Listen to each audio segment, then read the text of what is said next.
10 daqiqada qora nuqtalar va poralarni yaxshilab tozalashni o'rganamiz. Qani ketdik. Birinchi navbatda bizga kerak bo'ladigan narsalar Anovadan ikkitalik set gidrofilli masla va yuz yuvish ko'pigi. Gidrofilli maslani yaxshilab yuzimizga surtib olamiz. Qaysi joyda problema bo'lsa, shu joyga ko'proq ahamiyat berib, shunaqangi massaj holatida yaxshilab surtib olamiz. Menda ayniqsa T zonada problema ko'p. Agar ko'rib turgan bo'lsangiz, ishlatganingizdan so'ng bu yoqda mayda poralaringizdan уже qora nuqtalar chiqayotganini sezasiz va o'lik terilar ketayotganini ham sezasiz. Yaxshilab yuzimizni yuvib olamiz. Birinchi navbatda qanday yuvib olishimiz kerak? Ozroq iliqroq suv bilan eritib olishimiz kerak.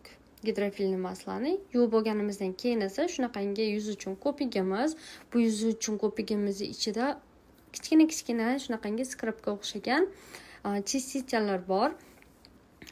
Ular shu darajada yuzimizni chuqur tozalaydi, lekin quritib olmaydi. Eng asosiysi shunda. Yog'li teri uchun yuzni quritib olmaslik muhim. Yaxshilab yuzimizni yuvib bo'lganimizdan keyin esa rezultatni ko'rsangiz bo'ladi. Yuzim shu darajada nafas olayotganini sezyapman.